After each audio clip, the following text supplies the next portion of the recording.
I have one giant clip in the back of my hair that I am expecting to do way too much heavy lifting today.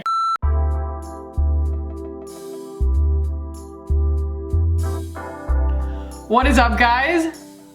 Welcome back. Today's candle, oh, that's a tall flame. Please don't light on fire. I promise you it's not anywhere near this. That gives a lot of people anxiety. It's very far from that. Anyway, it is Otherland Black Velvet and it smells very nice. I like it muchly. So today, on the theme of a no-buy month, we are going to be shopping my stash. There are going to be a lot of shopping my stash videos this month. Please, if I say that it's a shopping my stash video or I say that it's a full face of nothing new or revisiting things or whatever, please watch those videos because I will make them if people watch them. I just feel like people are only enticed on my channel by like new. And I get so many comments from people, especially on my Instagram, being like, I love when you revisit products, but I have this anxiety, it's probably all in my head that people won't watch those videos. So if you watch them, I will keep making them. And then we all win because I get to focus more on the stuff that I have. I spend less money, you spend less money, we all have a lot more fun. Anyway, yes, we are going to be revisiting my stash today on the theme of underrated beauty. These are a bunch of things where I just went through my stash, my stack of drawers, and category by category, I picked out things that I was like, you know what? These are things that deserve more time of day, not just from me, but from the beauty community in general. A lot of things that I've never heard anyone else talk about. And honestly, I even have a couple of products in here that I have neglected to ever mention on my channel, which is kind of terrible. I bought them and just never reviewed them. And they are great for various reasons. So I'm just gonna move you guys in, and I think this is gonna be a very fun, easy, pretty face of makeup. So let's go ahead and jump in. This is our first candidate today for my underrated beauty look. This is the Smith & Co. Veiled Threat Weightless Micro Blurring Foundation. And I've mentioned this a couple times, but I've never actually used it on camera. This has 42 shades. Wow, Smith & Co. Way to go. And it is actually incredibly beautiful. I do recommend applying this thinly. I don't think that it is, I don't know, it gets a little tacky if you wear it at full coverage and then, you know, don't powder it or anything like that. But that might work really, really well for dry skin too. It's just very hydrating. It's like almost too hydrating. And I feel like there are foundations that over the day hydrate your skin and your skin starts to get dewier, and then there are the ones that dry your skin over the day, and this is one that hydrates your skin over the day. So, you know, powder accordingly, but I don't necessarily recommend this for oily skin types. And we'll do an Amanda Z here, get really nice and close, flex the abilities of this fantastic camera. So that's what it looks like right when you put it on. And then it will keep kind of drying down a little bit. It does have silicones in it. So it does have a concealer that goes with it. I'm sorry, my heat just decides to turn on sometimes. It's not actually on, it's just in like a dual zone system and it'll turn off in a second. So this is the Smith & Co. Canceled Light Diffusing V Concealer. I don't know why it's called a V Concealer, I could probably look into that. But this doesn't really match the foundation in my opinion, and I don't mean like match the color, I mean match for coverage. You want a concealer to actually, at least I do, I want it to have more coverage than a foundation, and that foundation actually builds up to more coverage than this. This is almost like the Glossier Stretch Concealer in a tube. If you're looking for a replacement for the Glossier Stretch Concealer with a much better shade range, try this, the Smith & Co. Canceled. It is very much like that, but I don't think that it goes with this foundation. So I am going to be using a different concealer, and I'm going to be using something that you may not have seen on my channel ever if you're new, and it is the Rituel de Fille Concealer. They actually call this the Ethereal Veil Conceal and Cover. I have it in the shade NYX, and it is the closest that I have found to like a luxury clean cream product that you would liken to a Kjaer Weis or a Westman Atelier or something like that. It's not super duper affordable. These are not incredibly inexpensive products, but these are great ingredients. This is a very good company, and I do think that it is more affordable pound for pound than those other products I just mentioned, which isn't really saying much, but still. A very, very pretty formula and a very close match for my actual skin tone. And I like this because much like, you know, other cream products, and why I kind of lean into cream products when it comes to coverage, is that it is solid at room temperature, which means that it kind of has its own dry down without having to have too many ingredients in it, and it has a really, really great creamy coverage. Look at that. Can we get really nice and close here? Yes, autofocus. What's up? They are a brand that is not really known for complexion products. And I think that that's why I would consider this underrated. They are very known for their multi-chrome highlighters and those stupid soot eyeshadows. The eyeshadows themselves are not stupid. That delivery system is stupid. Don't put it in a pot with like a 1/4 inch sized hole in it. I can't get, I could go off about the container of their eyeshadow because that eyeshadow is actually really beautiful. It's a great formula, but it's such a stupid little jar. But this, again, is just something that I feel like it's sneaky, you know? You just don't realize that they're gonna have this really, really great, really flexible concealer formula. Okay, I'm going to contour, bye Beauty Blender. I'm going to contour with something that, you know, I've seen this on a couple of people's channels, and Oma is amazing. They do really, really great complexion products. They have a fantastic shade range. It's a Black-owned brand.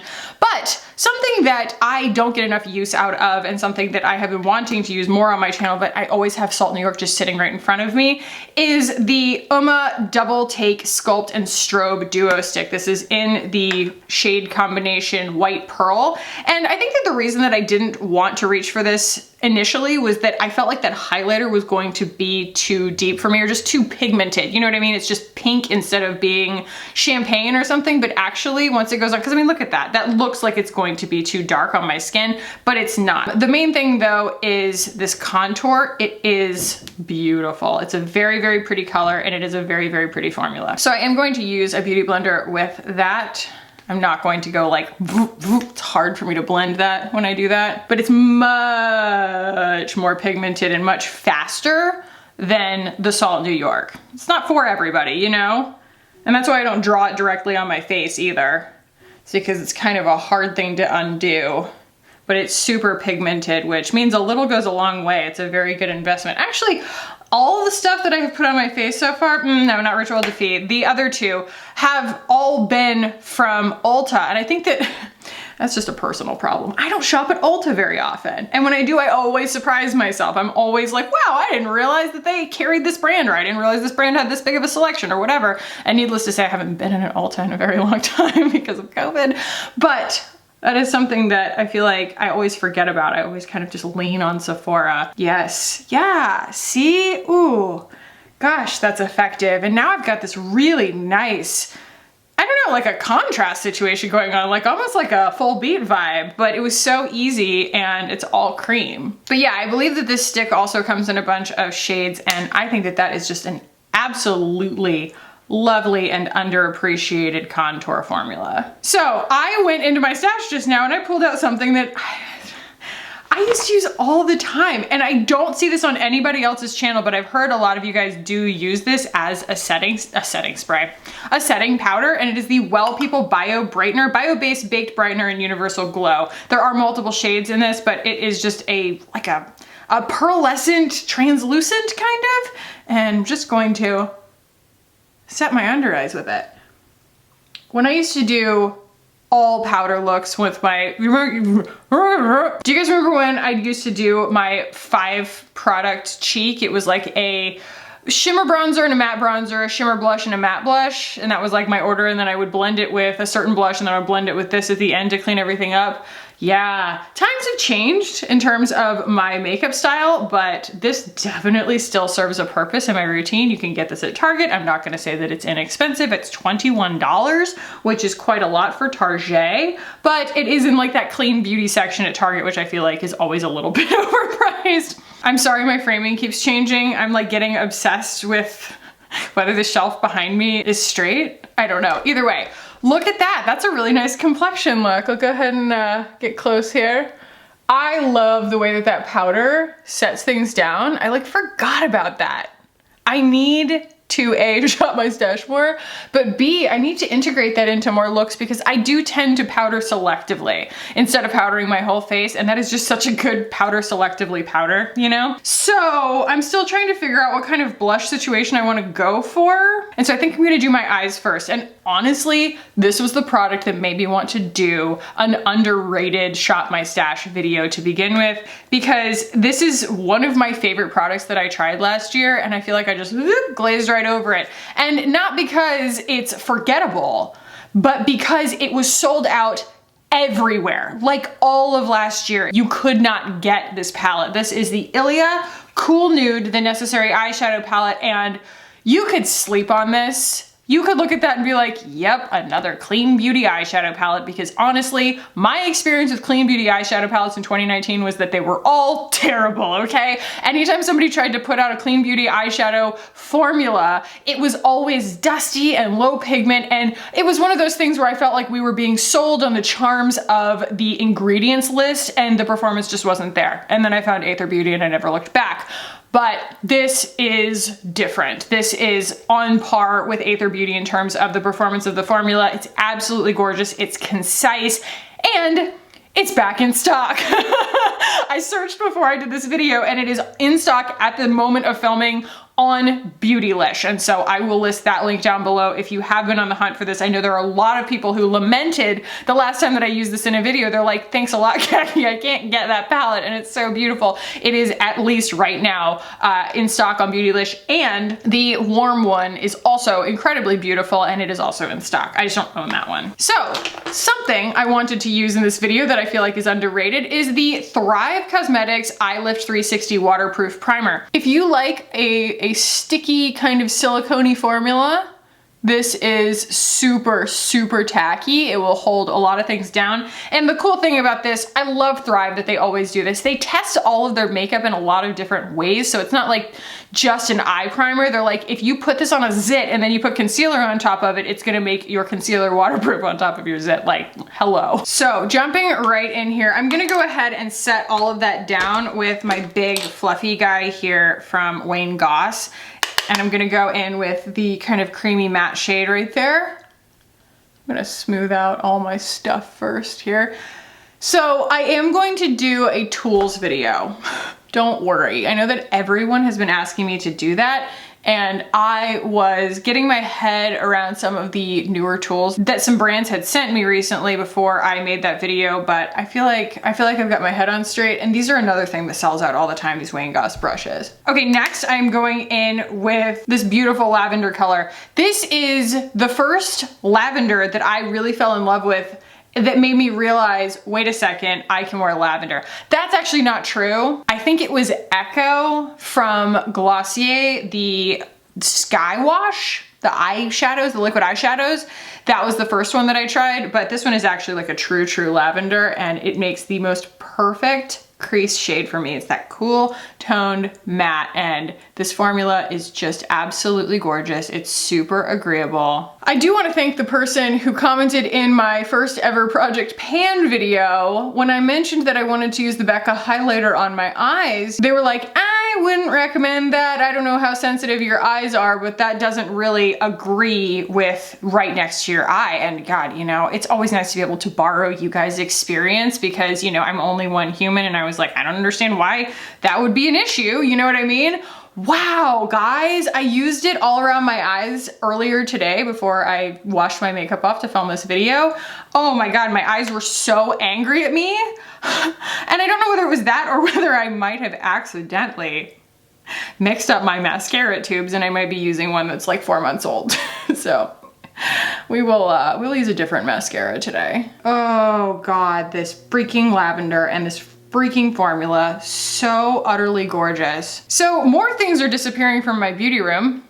You know how I was talking about I wanted to use the Franz Ferdinand, the Finding Ferdinand lipstick that I got, the very lavender one. If you haven't watched that video, that was in my Trends I Want to Leave in 2020 video. Yes, I used a bunch of Finding Ferdinand stuff, and I had formulated my own lipstick from them that was in a lavender shade or a lilac shade that is meant to not just live on its own, but also cool off other lipstick colors that I have that I feel like might not work so well for me. And one of them that I mentioned that I had top of mind was Pixie from Victoria Beckham. Well, it is off frolicking somewhere with my Makeup by Mario lip gloss because she is also missing, and I don't know what's going on. I looked everywhere. I've been like purging things, you know, underneath my sink and in my closet and in the closet in this room. As far as I can tell, she's gone. So the next shade, and there is no really bright metallic shade in here, but I'm fine with that. I feel like if you're gonna go 6 shades, I have a highlighter. You know, well, we just talked about the Becca highlighter, maybe not, but I have highlighters that I can use on my eye area. I don't necessarily need one in my eyeshadow palette. And so we have options here. We have a gorgeous, what would you call that? An aubergine. That's just, we call it an eggplant here in America. That's that shade. Wow, wow, wow, wow. And you know what? I used this last time. Oh boy, that is just the most gorgeous shade, isn't it? And I think for that reason, since we are shopping my stash and we're trying to re-experience things in a new way, we're gonna go for a little bit of drama today, and I'm going to go with that deep aubergine shade. I'm gonna use this here Sigma Friend. All of these companies that send me brushes, they also send me ways of cleaning all of their brushes, and Beauty Blender sent me a way of cleaning my Beauty Blender, and I feel like they're all trying to send me hints because I just neglect to do so, and I need to clean them. Like, what is happening there? What are all of those colors, fam? Like, that's not good. That's not good. I hope it doesn't come off on my eye. Anyway, we're gonna go with this aubergine. Oh my God. And it just behaves the way you want it to. When you use, oh, I don't know, I always poked fun at them, but the Aerie Perez eyeshadow palettes, don't do it. Their chamomile eyeshadow formula, oh my gosh. It was like you would dip your brush in with all of the hopes in the world, and then, well, that's not the same. Then you would put it on your eye and it would all just fall down underneath your eye. And none of it would be stuck to your eye. And you were like, well, there must be something that I'm missing here. There must be something I'm doing wrong. No, it was just a very, very poorly conceived formula. And this does exactly what you think it's going to. Yum. That is so pretty. I don't think I've ever really made any use of that particular garnet shade. So let's do it. Drama. And even though these are highly saturated and very, very pretty, not backing away from a challenge kind of shades, I still feel like you get textures and shades in here in these two, and you could argue even this brown, that are still back you out of trouble shades. That's pretty. So I'm just kind of building that saturation, but in like a smallish area. What was that? Wow, Khaki, your skills have really come a long way. Thank you. I thought so too, but you never know. Another thing that you'll notice in a formula like this versus some other formulas that I don't like as much is that once a dark shade is down, you can still move it around a little bit, which is great. I remember working with a Natasha Denona eyeshadow palette. I'm sorry, I know I belabor this, but that's so sticky, especially if I had put down that Thrive Primer first. It wouldn't have gone anywhere. I would just have whatever shape happened when my brush touched my skin. And that's just not, that's not fun makeup to me. Okay, I think that now I go with the beige shade. It's like the color of my shirt. And I go here, make sure that we get that effect. And then I will take a little tiny bit of the lavender, mix it with the aubergine. I can do that on a pencil brush actually. Did that work? Am I doing it? I might have to like pull in some glitter at some point on my eyes, but let's go ahead and try and bring the cheek game to what we're working with on my eyes. So I think I want to work with the Daniel Sandlers today. I'm gonna start with Berry, and that's not what I would typically do, but I feel like this is going to give me a place that I have to kind of work backwards from instead of the other way around. And this is going to read a little bit rusty burgundy kind of, I think. And I want it to bring a little bit of that burgundy shade from my eyes down into my cheeks. very effective. So you can, I always say this, you can use the Daniel Sandler blushes both on cream and powder. You just have to be gentle. Anytime that you use a cream on top of anything powdered, make sure you're doing it in a dabbing motion. You're not doing it in like a swiping motion. No makeup, no foundation is going to withstand something like that, but it does a really, really good job of mimicking whatever the texture is you put it on top of. This is Pop in the Daniel Sandler watercolor liquid cheek color, so it's different from the gels. And this has actually a little bit of shimmer to it. Ooh, fam, I think that might be the one.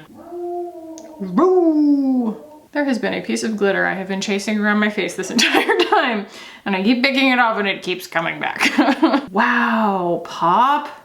I'm pretty sure Pop is one of the shades that he sent me. Oh, that's so pretty. Okay, I'm probably, after I get done with my eyes and everything, going to kind of balance this out a little bit, you know, with some touch-up things. But I think in order to get my head on straight, I have to finish my eyes first. All right, I feel like I would like a little bit of something more nude on my cheek area here, something a little bit bronzier. Whoa! So I'm actually going in with the sheer blush from Iconic London, something that was on my new brands to my channel video a little while ago, and it just, I don't know, that video didn't go over very well because I don't feel like I packaged it all that well. You know, I just didn't make it sound very exciting. So not that many people watched it, I don't think, if memory serves. But this was in there and I really liked this formula. It is sheer though, like they advertise it as such, but you can see that added just a little bit of an orange, a little bit of a peachy orange, you know? Look at this ridiculous little beauty blender on a stick.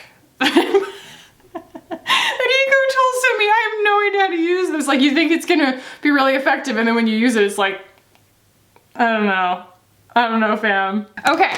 I feel like the only thing left to do is a little bit of lip and then I might throw a little bit of glitter on my eyes. I haven't decided yet. Okay, so when we're talking about underrated products on my lips, I feel like it's kind of a stretch no matter what. I just feel like all of them are really good. But I do feel like M Cosmetics gets a lot of recognition for a lot of their products, their eyebrow products and their eyeshadows and their blushes and everything like that and the blush drops. And I feel like honestly the biggest strength, the most exciting thing in their entire collection is their lip stuff. And I don't know that I've actually used this on camera before. So this is the shade Teddy in her absolutely delightful formula in her lip liner. Uh-oh, uh-oh. I got blush on myself. Just pretend that's not there. Okay, baby talk annoys a lot of people, sorry. Beautiful tan shade, a little bit different from my khaki lip liner, a little bit more orange. What I love to do with a lip liner that does go nude on me is to use something that is going to just spread the lip liner out, not necessarily give me a whole new color on my lips. And so this is her True Gloss, I think so, in Mochi Mochi. I bought this with my own money in the very beginning of when I wanted to try her products because I love just a good milky nude. I shouldn't even say nude. It's just a milky, almost like white pink color.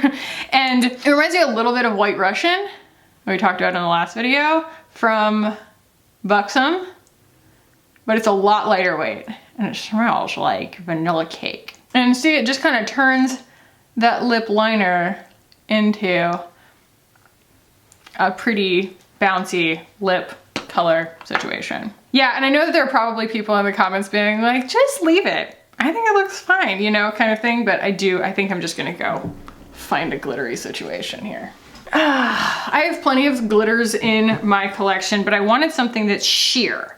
I wanted something that wasn't going to take away from what I already have on my eyes. Too many of them have pigment to them and they would change the whole eye look. So what I ended up pulling was the Wayne Goss, the Luxury Eye Palette, Imperial Topaz here, and I'm gonna go in to this lovely glitter shade. I do adore this particular glitter.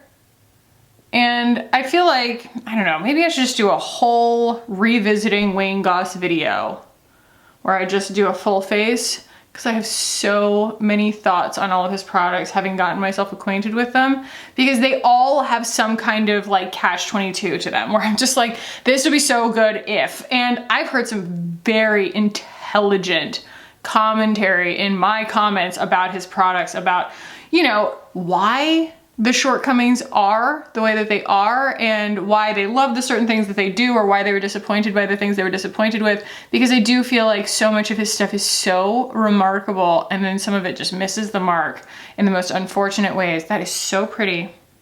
I wonder if I can also use a tiny bit of the shimmery shade right there in the corner. Really bring it together. Yeah. So I'm using this really beautiful kind of pearlescent shade right here. Wow, that really brought it together, didn't it? Wow, I'm gonna stick just a little bit of that up here too. So, same as what I said when I opened that Ilia palette, it doesn't have its own shimmery highlight shade, and you could just use any highlight in your collection and you know that would be fine, but I decided to reach for an eyeshadow.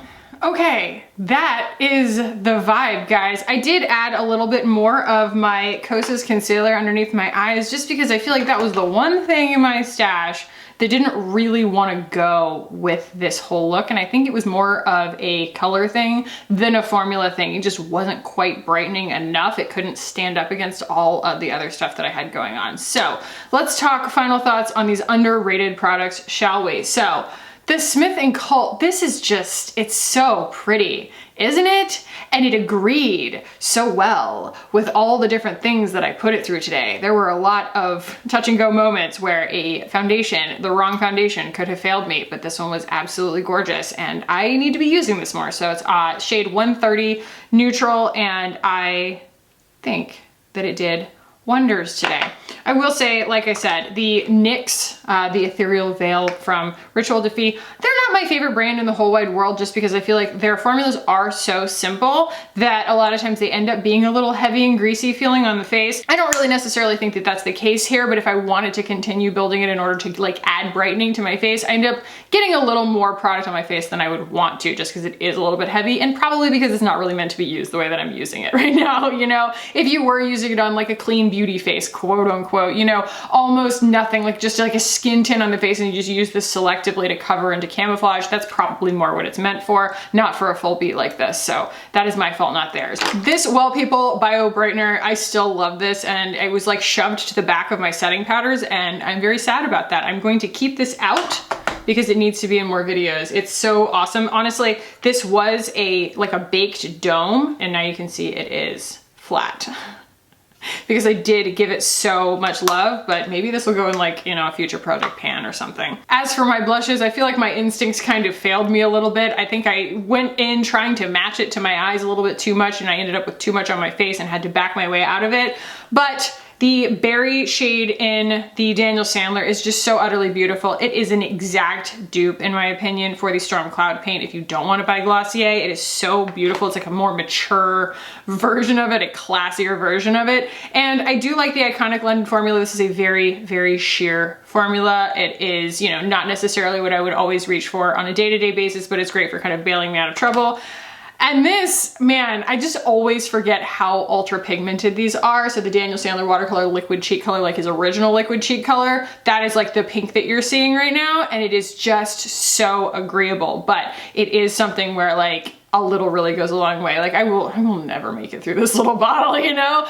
These are incredibly economical. So yeah, I do really, really love this. And it was the exact pink that I was like trying to dial in. I do love this lip color combination. I think it's really, really pretty, but I don't think it's any kind of secret that I love the M Cosmetics lip formulas, okay? You can't lose. You could just blindly poke at her website on the lip category and you would find something that you love. And then finally, the only other thing to talk about here today, and the main thing that I wanted to talk about today, was this eyeshadow palette, and then also just, I don't know, the effect that I was able to get from incorporating the Wayne Gussin, but we'll talk about the Ilia one first.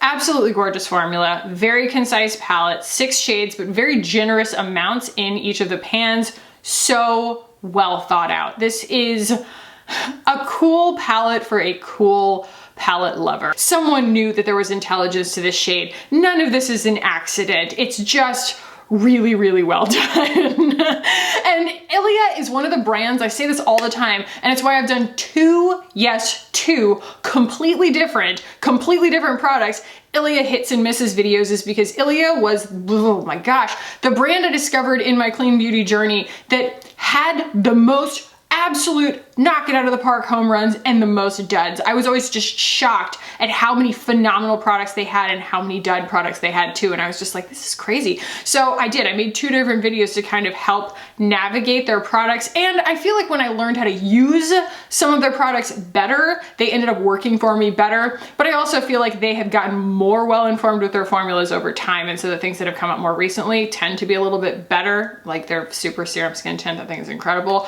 But this is just one that I overlooked for way too long. Oh my God, this eyeshadow palette is so practical if you like cool tones. So yes, that is why I just wanted to give it some more love on my channel, and I just adore this eye look. I think it's so pretty. And then, yeah, I didn't really intend to pull this out today, this Wayne Goss palette. I think, do you guys want me to do a full face of Wayne Goss? There might be people who are so new to my channel that you guys haven't seen my Wayne Goss reviews as his products have come out. And so maybe I should just do a full face and give you guys all of my thoughts. Because while this palette is not my favorite palette in the whole world, it has really redeeming qualities and some cool things that you can do with it. It's just not really the essentials palette that it like set out to be. But those two shades right there, I mean, look what I was able to achieve by incorporating those. I feel like that was the turning point of the eye look. Honestly, everything looked good, but when I incorporated those, it looked magical.